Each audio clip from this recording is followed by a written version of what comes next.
Definitely, there's two things that come to mind for that. Obviously, the first connection with St. Vinny's is when I was just a toddler and going and shopping the Beltline store and getting my new clothes, for school. I do remember that very well.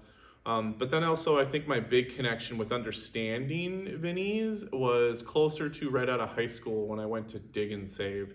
And I walked into this building and I was like, what? We need to leave.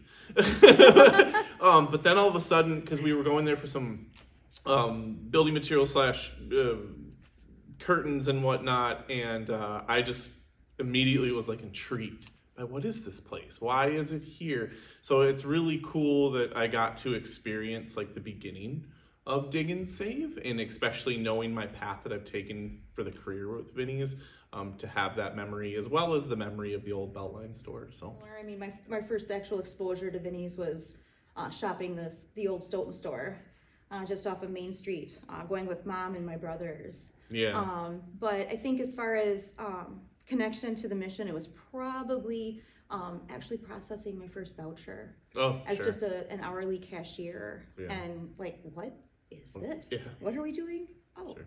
that's cool. And just wanting to learn more from that about what we did. Other than that, I mean, I just knew it was a thrift shop and it was a great place to shop. Yeah, connection with the actual mission for me and understanding what it was is similar too. Yeah. It was like when I actually started working at Vinny's and learning about what we do and why we assist. But when I started working for Vinny's, I had no idea. I had no idea. I had no idea. I thought I was just catching a job. Yeah. You know what I mean? Right. That's what drew both of us there to start with. I was just like, all right, this is cool. Mm-hmm. Wait, we do what? Yeah. It started right when the Beltline store opened. When the Odana store opened. And I started working there basically right when the store opened, and I was just working as a donation attendant. That's when we were taking donations on the back of a semi-trailer off the corner of the building. It was not the best setup, but we made it work, and I got the pleasure of working with our longtime staff, Stu, who's been at the Beltline store for, I think he's a 30-year employee here, which is, I learned how to do the donation attendant thing from him, which was really awesome. And before I knew it, and I like to say this a lot, I got bit by the Vinny's bug. I did not plan to work for Vinny's for more than maybe a couple of years, but then the leadership in the organization, it was like addicting. The store manager that I had that hired me was awesome. Then she moved on to a different location and a new manager came.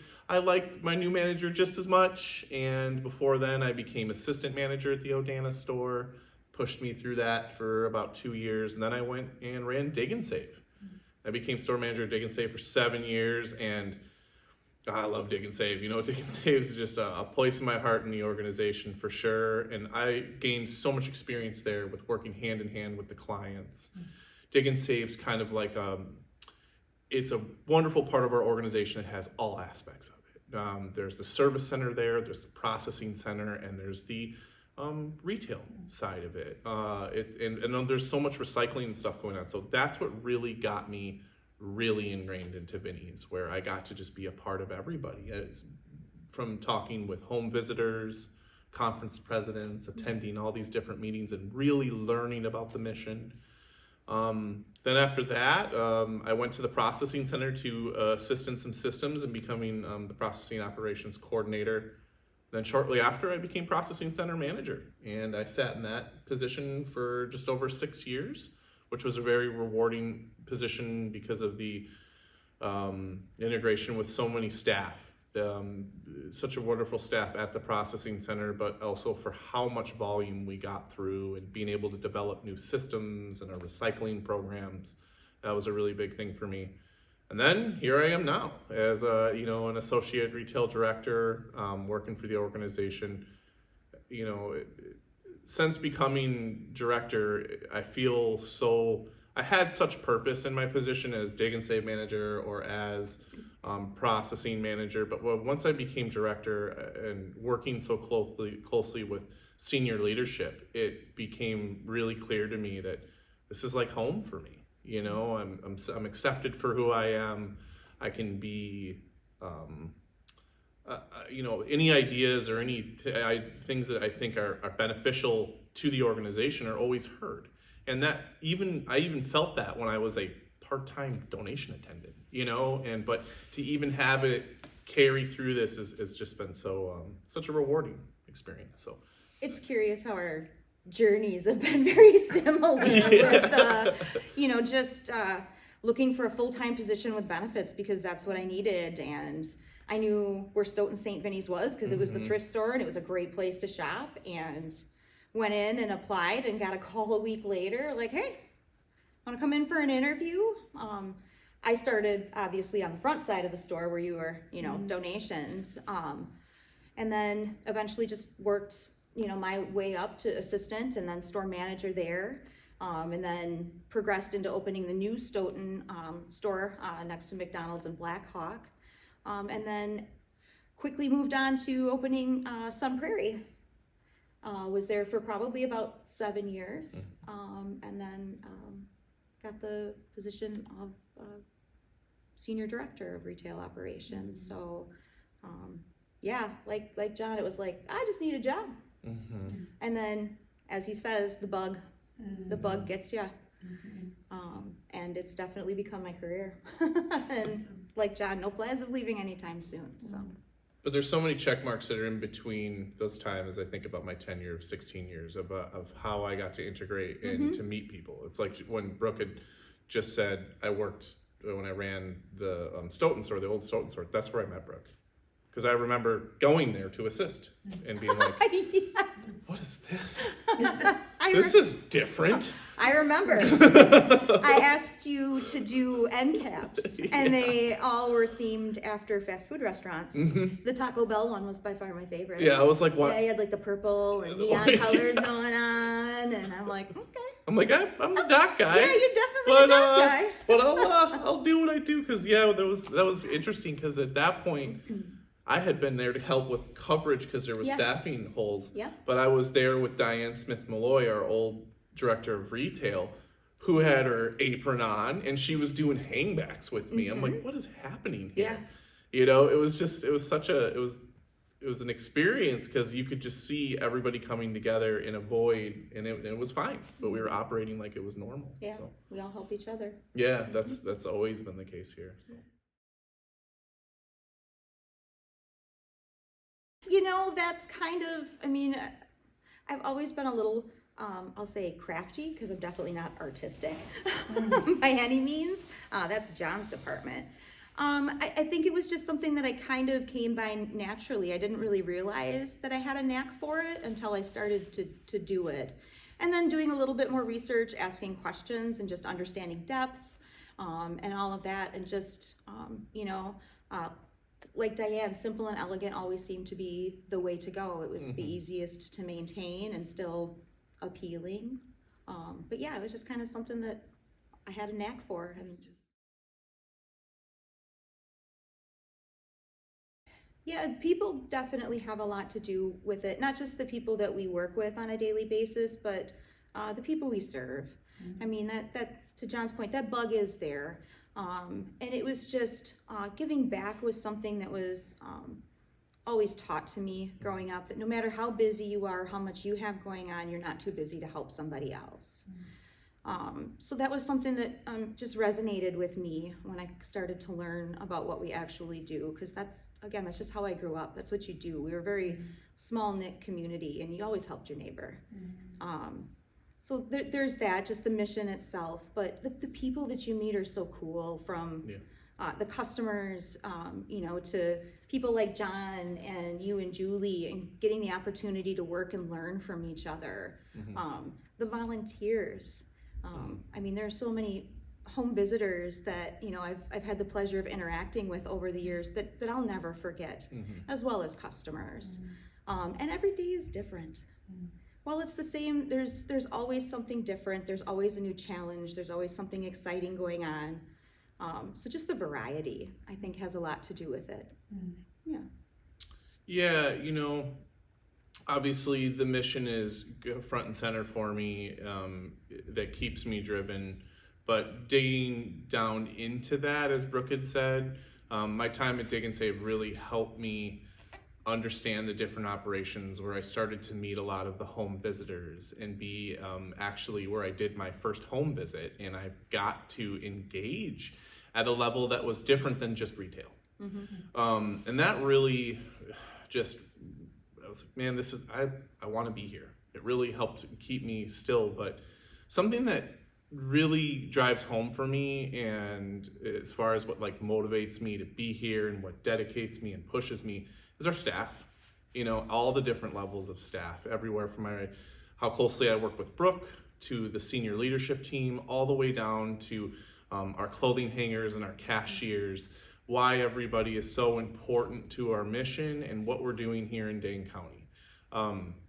It's always so rewarding for me when we are in our store visits or we're walking through one of the locations and I hear something that I remember saying 10 years ago that a new employee is saying, you know, and they're using the words, or they're using the compassion and the care to serve those that we help, but also to be creative in the ways with customers, you know, because anybody that works in our retail stores knows that, you know, our customers are fun and quirky and demanding, you know, because you never know what's going to come out of that back room. Yeah. You know, it's addicting, you know, the product itself. I mean, you see it everywhere from our staff to the customers. And it's so cool to see. So I think that's a big push for me, is not only what we're doing, but just the people that I work around and the acceptance that I get from working around in such a diverse, you know, work group. So. Yeah. I think part of it is just not, you never know what kind of a day somebody is having. I have bad days. John has bad days. We usually check each other when we have them. Like, hey. Yep. But, you know, how much effort does it really actually take just to be nice and just to listen for a minute? You know, just kind of that, treat other people how you want to be treated, you know? Take the moment to just be like, what can I do for you? You know, how can I help? And yeah, I guess John and I do have those standards, partly because we're good people and we just want to pass that on. But also when you're dealing with a customer and they have a bad experience in one of our locations, that bad experience resonates with them more than any other positive experience they've had. And that's the story that they're going to tell everybody else. And you need to remember that the more positive experiences they have, the more they're going to come back, whether that's interactions with the employees, a clean store, they can find stuff, good prices.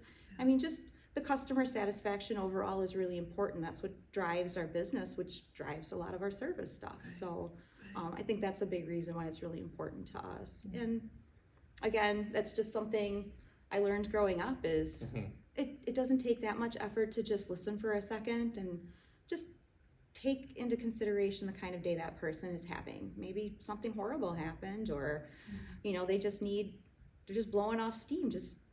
It takes less effort to be nice than it does to be angry and mean. Yeah. And for me, I think everything, Brooke's speaking for me there, you know, I agree with everything that Brooke says. For me, I come from, both of my parents are in sales, so I think I was learning to pitch ideas and get people to buy things when I was 2. You know, I was manipulating right off the bat. Yeah, but, you are a good salesman. Yeah. But when it comes down to it, we have such a wonderful, Vinny's provides an opportunity to not also help customers, but we help our neighbors. When people are coming in for vouchers, it's not that we treat them any differently than we would treat our customers. But when we notice that it's a difference, and like we are providing, it's the same level of customer service, but it's rewarding in a different way. Yeah. Because when you're checking out a customer, it's like, great, here's your, you know, coupon. I'm super pumped you found this really cool collectible Ninja Turtle that I wish I could have. Of course. But and thanks for shopping. But when you see how you impact lives of those the neighbors that we serve, it just kind of takes you over sometimes. And and I know from our tenure in the thrift stores, I can recall so many different client interactions that I remember just as much as some of those customers that I remember, that are so thankful that I saved their wedding because we found all the vases because of that customer. And the same thing I just provided 5 beds to a family to get them off the floor because they had to immediately relocate. Those are the stories that kind of just keeps us moving. But the customer service aspect, man, I think it's just bred into me there. Yeah, I think that you just need to have a certain level of compassion for everyone, no matter what their walk of life, no matter what they're there for. That's really important. It's those values too. Yeah.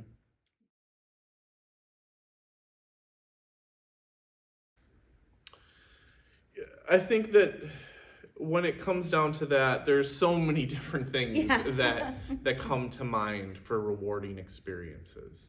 Just to get it out of the way right off the bat is some of the pain that we feel, especially when we have staff that might move on or pass away. Those are things that always hurt us as a team.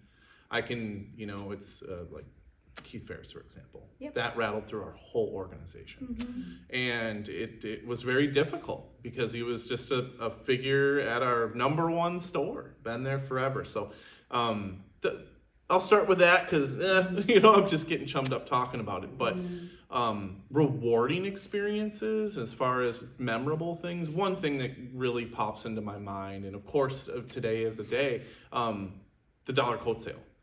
And my first experience with the dollar coat sale was crazy because Diane's like, oh, just put them all over here, it'll be fine. And then all of a sudden there's like 150 people in line. I'm like, I don't know where I'm going to put them. So my experience with dollar coat sale was really crazy. But as things started building and I had these years there, I started to meet the repeat customers that came to Dig and Save.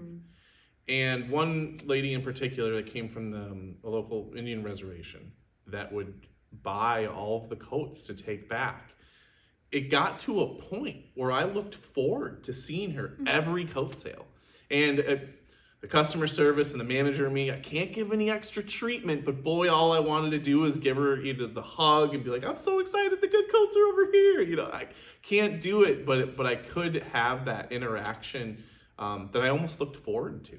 And I still remember to this day, and not running Dig and Save for all this time, the last time I was at Dig and Save for opening coats, she came running up to me, gave me a big hug, and said, oh my God, I miss you. And it just reminded me of that moment of, man, I was a part of something that was impacting so many lives through just that one person.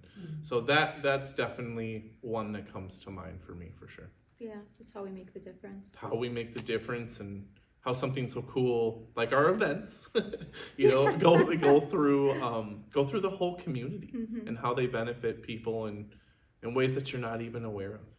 Yeah, I agree. I'm with John. I mean, the people that we work with are by far the most memorable from our regular customers. I mean, I still walk into Stoughton and have people walk up to me. I might have even been caught shopping some of our competition and been called out on it by a regular customer. That's always a good time when you're in Goodwill and you're like, run! Oh no! Okay, bring it on. Shop in the competition. Yeah, I shop too. But customers, I mean, and some of the volunteers, just the home visitors that I've met throughout the years and how excited they are to be Vincentians and all the wonderful things. I mean, I'll never forget Eileen Heinrichs. I mean, she was, talk about a ball of fire. I mean, what a wonderful lady, and the energy she had, and how she's a Stoughton shopper. She was a shopper and a home visitor. Oh, that woman character. Had, character for starters, but just the energy and how charged up she got me and everybody around her when she would come in and drop off the paperwork and I mean, interact with as many people as possible. You know, she's a wonderful lady. I will never ever forget. And other relationships, you know, that I've had with customers and making friends and, you know, employees who have left. I mean, I would call my entire career with Vinny's a celebration, just having the opportunity to, you know, to move up in the organization and have, you know, our leaders take the time to actually show us, you know, what needed to be done and to help with that drive and just mentor us to be in the positions that we are today, to recognize our talents and our passion for the mission. Yeah, I'll jump on that because I was resistant to that because, you know, when when I started working for Vinny's, I just wanted to have a good time, man. Like, I wanted to come to work, do my job, and go home. We were kids. You know, and just and all of a sudden I started having my store manager be like, hey, man, like, this is a thing, you should go do that. But I like it here, don't kick me out the nest. And then I started learning, you know, and then I started getting closer to Gary and Diane, and they're like, oh, you clearly seen something in me where I'm like, and to the point where it kept pushing me to do more and more. And every time I got to another level, it was like I was meeting somebody new that was like, hey, you know, because once Dig and Save became an option, I got really closer to Gary and Diane, our old directors of retail. And then once I got to the processing center, it was like I had so much exposure to Ralph Middlecamp. And at that point, I mean, there's so much to pull off of there. You know, I was just like, oh my gosh, there's so much to learn. And it just kept coming and coming. And then after, then it came with being scared because of all these people that taught us and mentored us. We're leaving. You know, it was like, what, you mean you're retiring? What? Yeah, no, Gary being like, I'm stepping down. You're not going anywhere. What do you mean? Like, Gary, no, you are. That's not okay. And then Diane leaving and Mike Hoffman. Yeah. And then Ralph and then Ernie. I'm like, what's happening? Yeah. Scary. It was like, what, change is scary. You know, but what's such the positive in that is that everybody that's come in through, you know, people leaving and making our new team, whether it's a senior leadership or store managers or just, it's right. Like, it always feels right. You know, the dedication that comes from our leaders has always been there. And I'm hopeful that, you know, me and Brooke share that same passion, you know, towards everybody on the retail side, but even services, because that's something that I learned, you know, that Gary and Diane really drove home, especially customer service. Boy, catch those cobwebs and that cleanliness. to you know, Ralph being there, to just the confidence and the drive of we're just gonna keep pushing. You know, it really made me. It's just fuel. It just kept me going. Yeah, you know? And none of them were. I mean, always answered questions when we had them. Yeah. And if they didn't know the answer or couldn't quite explain it, would point us in the right direction. Yeah. But I mean, I remember Ralph, I think it was my first year as a store manager at Stoughton. We were doing the collectible toy event, and I had no idea what we were doing. This was before we priced any of it at the processing center. It was on the It's on the cusp. Coming down and sitting in the corner with me and teaching me about collectible toys and pricing them with me. Don't get the tin toys wrong. I mean, just learning that. Him taking the time to teach me that when he was, I mean, he was Ralph. I know that was what, and I had that same type of experience getting when I was to the processing center and sitting down with him like, I think all these systems we're doing are off. Let's start changing it. He's like, yeah, that sounds great. I'm like, wait a minute, you're not going to pick it apart? Right. Nope, we're going to do that. And then everything just kept growing. So I think that's something that we're going to kind of return to a lot in this interview is that just the people around us, you know, the leadership that we have and the leadership that continues to build. Yeah. You know, every time I take questions about, everyone in my life knows me as working for Vinny's. I don't know if half of them understand what Vinny's are, and what Vinny's they is. don't. They just know, yeah. They know what Goodwill is, but the thing is that with being here at Vinny's and having my Vinny's family, or as we like to call it, it's that feeling of acceptance. Like I keep coming back to that of, it just feels right. If I didn't feel accepted for who I was, if I didn't feel the ability to be productive and to do all the things that feel right for me, that are mutually rewarding for both me and my employer, like my Vinny's has always been so good at fueling that for me. Yeah.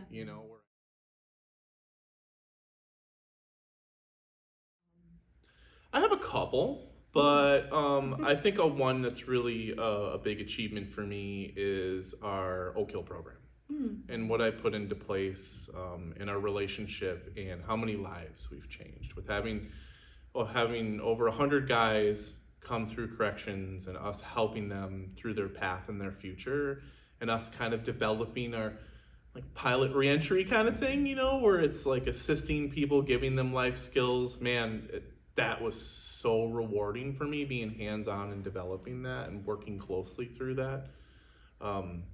That is definitely something I'm very proud of. But I think for me, a lot of it is just having the opportunity to mentor others. Yeah, sure. And, teach, whether it's merchandising or, helping a cashier understand the register, or just, you know what I mean?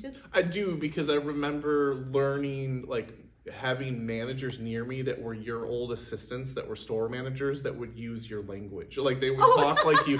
Your customer service would come out in other store managers because they used to be your assistant. Like, why does everyone talk like the Stoughton chick? Like,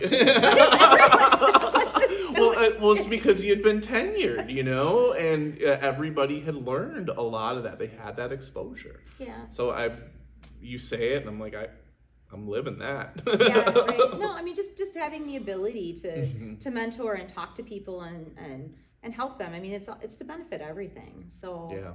I mean, just being able to do that, I think is a big, just achievement. Another really important thing to me is definitely how I've changed a lot of the systems in our operations to be more sustainable.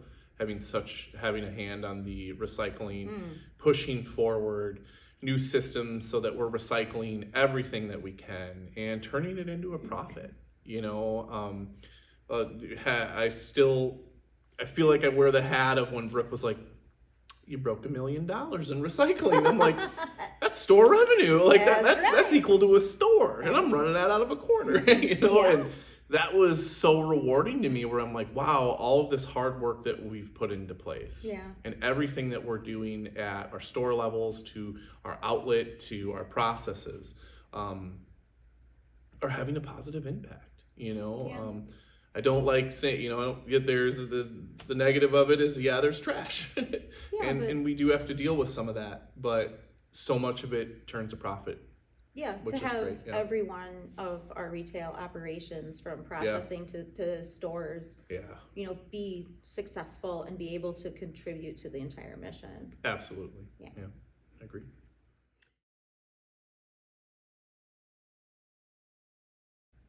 To be able to continue to perhaps change, or more so evolve, just to keep that as a constant, and know that just because this is what we're doing now and this is the right fit doesn't mean that we can't expand on that or improve on that, to be ever evolving, and just making sure that we're doing the best we can for what needs are out there. Yeah, I'll throw the retail director hat in the air and say, well, when we hit store 10, that'd be cool. Stop! Oh my goodness, we hit store 10, I might need another one of you. Let's go. I mean, seeing growth on the retail side, it's always really cool. Everywhere from our finished project at Willie Street, seeing the new store there, seeing us get into online sales, and all that growth for retail that we're currently experiencing. I'm excited to see how retail will look in another 10 years. Where will Dane County be at that point? Well, You know, what will all of our locations look like? I think that growth is there. But something that comes to me, for me, is how can we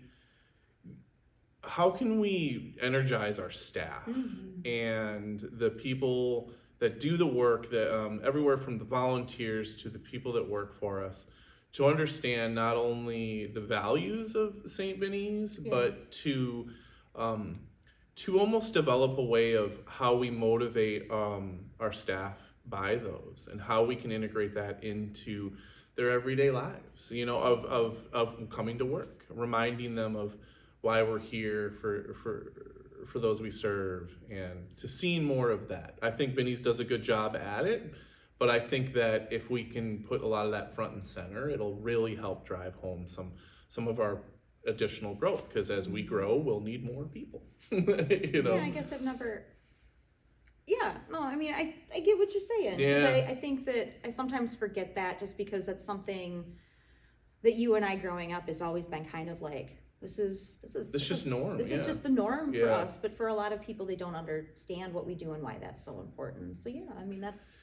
And what comes to me, the reason I do say that is because when I started working for Vinny's, and I didn't realize we were a Catholic lay organization. Yeah, I really didn't. Right. You know, even it's in the name. I Right. was like, Well, whatever. It's just a dude. And then, you know, and then I started learning about it. That And there I'm were like, more dudes. yeah, there was And more there were dudes, chicks? and there was people. Yeah, and I was like, whoa, that's why Rendu's called Rendu. Okay, Right. okay. But I think that what happened for me there is that it almost made me nervous, because I was like, I'm not Catholic.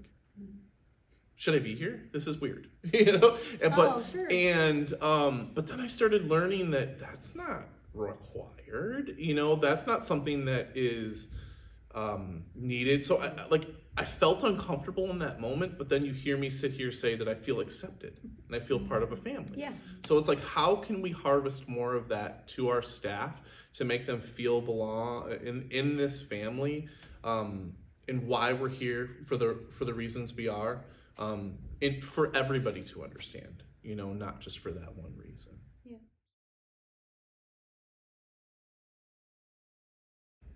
Always think about the person behind you, in front of you in our organization. Yeah. When you're doing a task, think about how that's going to affect the next person that's going to assist in in our world of retail. If you're going to put a donation on the truck, think about the person that has to unload it. Mm-hmm. Just like, you know, if you're the person that's unloading it, think about the person that put it on the truck, as well as the person of where that donation is going to go to. It unites us as a team. Yep. And I'm constantly reminding people of that, especially when when we make mistakes. Mm-hmm. You had the blinder on, you were focused on, it was really busy, but you forgot about what's going to happen after, or what would happen before. And I think that's something that I'm always reminding that, you know, it's like, oh, did you think about the person after you? So, yeah. I mean, to John's point, just being nice and understanding of other people, because we're all very different, but we're all walking the same path in one way or another. Mm-hmm. And it doesn't take long just to say a kind word, or just appreciate each other.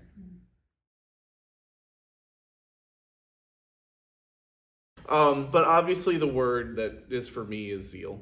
For me, that word is important, because I'm reminded of it so much. Everywhere from when I hear our cashiers taking that extra time to go back and forth with the customer about why they're so excited they found something, to the other day where I was in a meeting with our executive director, Julie, who just listening to her talk, it just reminded me, like, oh my God, that's amazing. Like, it's addicting to hear it. It drives you. You know, I left that meeting feeling like, man, I'm charged up. I'm ready to go, because I was able to hear that from the others that I work close around, you know, and so that's really rewarding for me. I mean, I think selflessness. I mean, sure. Overall, I mean, not just the people we serve, but with each other, with the employees. I mean, just that constant wanting to help in any way we can, no matter where in the org chart you are, or what side, you know, are you retail or are you services? Just, having that understanding, and to John's point, like a feeling of family, of just being accepted for who we are and the talents that we have. Yeah. And continuing on that. That's something that I've had throughout my entire career here. It's just that feeling of family, and nobody's ever too busy to stop what they're doing to help. Yeah, I've always felt that. That's such a big drive of why I love my career, why I love working at Vinny's, and why some of our most challenging times we push through, and then I'm proud of them. Yeah. I look back and I'm like, got through that, but it's rewarding because I get to get through some of those challenges and work through them with good people. Yeah. I don't have a lot of negative experiences with people that I work around. Always felt very supported. Super supported, and a level of trust too. Yeah. That was something that I was uncertain of in the beginning. Is like, wow, there is so much trust. Yeah, I have a lot of trust in me to run this operation, and that can go south quick. If your dedication and your drive isn't there. If you're not here for the right reasons. If you're not here for the right reasons. And it's kind of, to me, it reminds me of my first 2 years at Dig and Save, where things changed so fast. Production grew so fast, and sales, I remember sitting down for my first performance evaluation or annual, and Diane's like, well, sales are up 36% over last year. You're doing great. And I'm thinking to myself, well, I haven't even really acknowledged that. I'm just doing my job.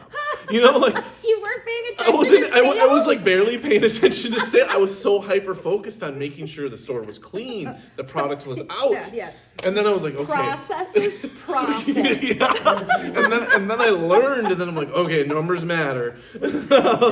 So then I wheeled it back, and then the growth kept coming, and then Diane's like, well, you need to tell your staff that you're doing amazing. Well, yes. Like, it's on the wall. It's on the wall. Like, they can read it. Oh, what do we call that, baby manager? Yeah. I was learning at that point. You were. I know. I was there. And then I remember my second year, the growth was like 18 it was like 16, 18%. It continued to grow. And Diane's like, so are the staff aware? I'm like, they're well aware. Go quiz them. Go quiz them. Because at that point, I realized how much fuel that was for them. That positive sales keeps them engaged. Yeah, we're like, oh my gosh, we're really doing something. Which translates into everything we do here. Yep. And then the more and more money we were putting in, then I realized the services were growing, and it was such a rewarding thing. So yeah.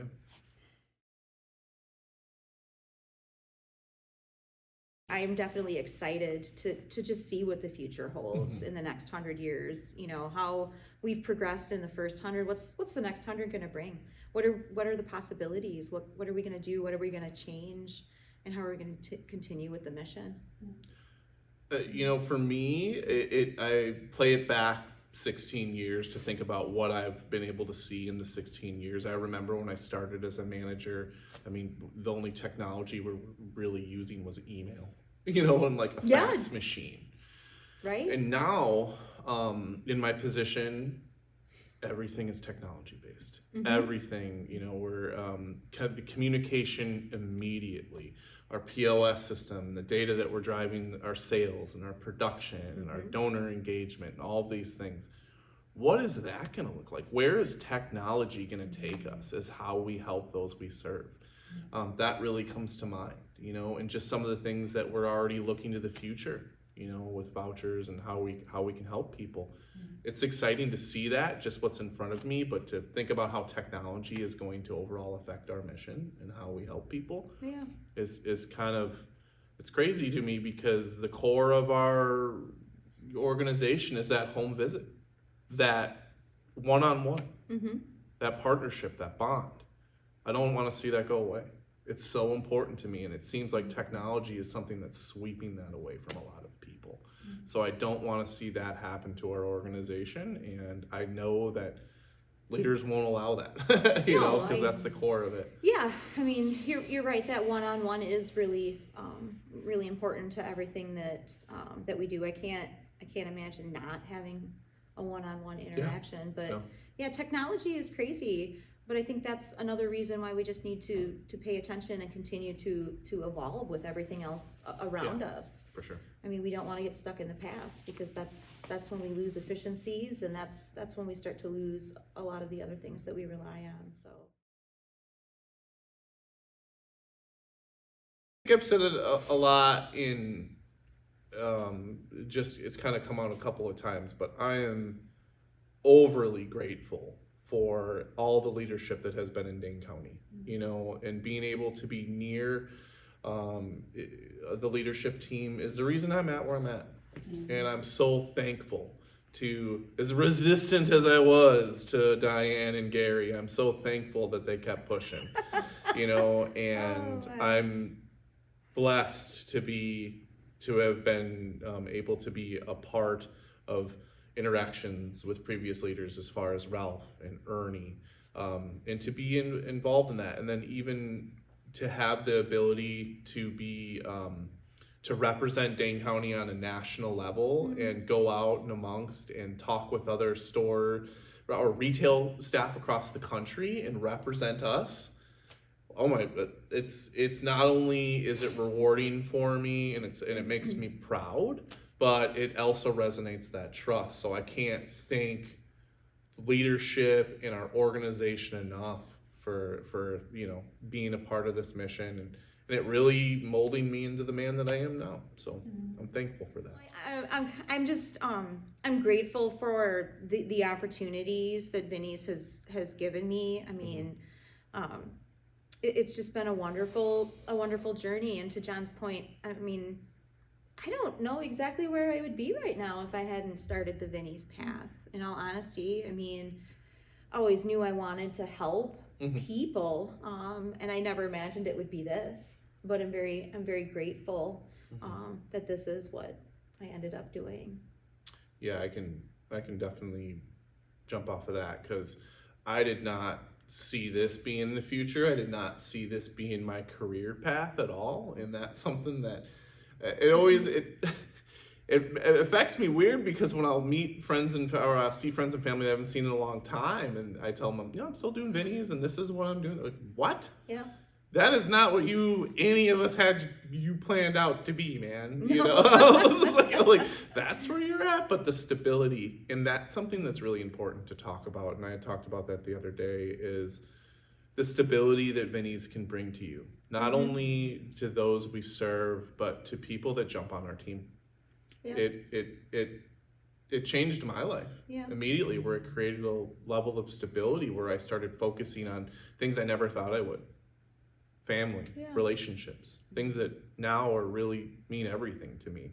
To then it was like, well, just getting through my days, excited for the sunshine, you know. And now I'm hyper focused on not only my career, but my family and the people around me and the relationships that I'm fortunate to have through Vinny's. Yeah, yeah, it's crazy how all the relationships at Vinny's have, you know, both kind of molded us, you know, into a family, you know, into the people that we are today, and just having those, you know, those leaders and those other people that we have worked with and had the privilege of knowing throughout the years have made us the people that we are today, recognizing our talents and taking that time just to spend with us, and whether it be teaching us something or, you know, that positive reinforcement that we try to do so often as well. Yeah.